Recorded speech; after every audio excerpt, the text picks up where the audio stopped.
Halo Kula, bersama Mbak E di sini. Hari ini Mbak E mau mengulas sejarah pembangunan Jembatan Alalak 1 atau Jembatan Kayu Tangi Banjarmasin. Sungai Alalak adalah jalur penting yang menghubungkan Banjarmasin dengan Baritokuala dan Kalimantan Tengah. Jadi sebelum ada jembatan, dulunya masyarakat masih menggunakan kapal peri penyeberangan, kapal kelotok atau peri kayu di beberapa titik termasuk jalur Kayu Tangi Alalak. Waktu tempuh bisa lama tergantung arus sungai dan antrean penyeberangan. Dan pada masa itu kendaraan besar seperti truk sering terhambat distribusinya. Kemudian pemerintah mulai merencanakan pembuatan jembatan di akhir tahun 80-an hingga awal 90-an sebagai bagian dari peningkatan jalur Trans Kalimantan. Dulunya bentuk jembatan ini masih berupa rangka baja lurus dengan lantai beton dan lebar, hanya memiliki cukup 2 lajur dan tidak ada jalur khusus untuk pejalan kaki.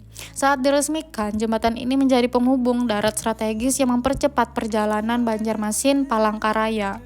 Material baja sebagian besar diimpor dan rangkanya dibuat model tras sederhana tipikal jembatan era 80-an.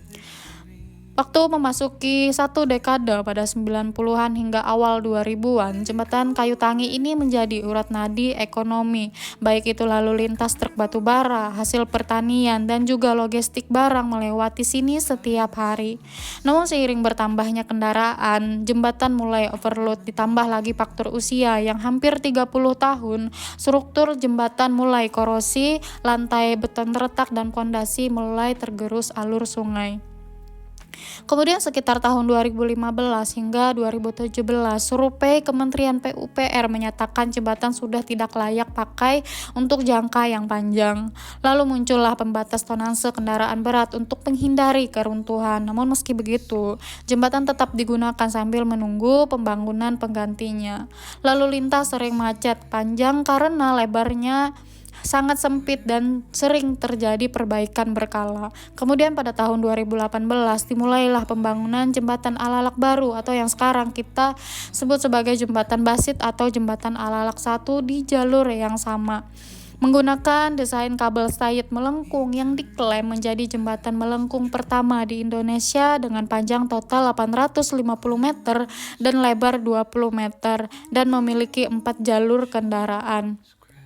Masa pakai jembatan ini diklaim diperkirakan mampu bertahan hingga 100 tahun lamanya. Kemudian pada tanggal 21 Oktober 2021, Presiden Joko Widodo meresmikan jembatan ini sebagai ikon baru Kota Banjarmasin dan jalur strategis Trans Kalimantan.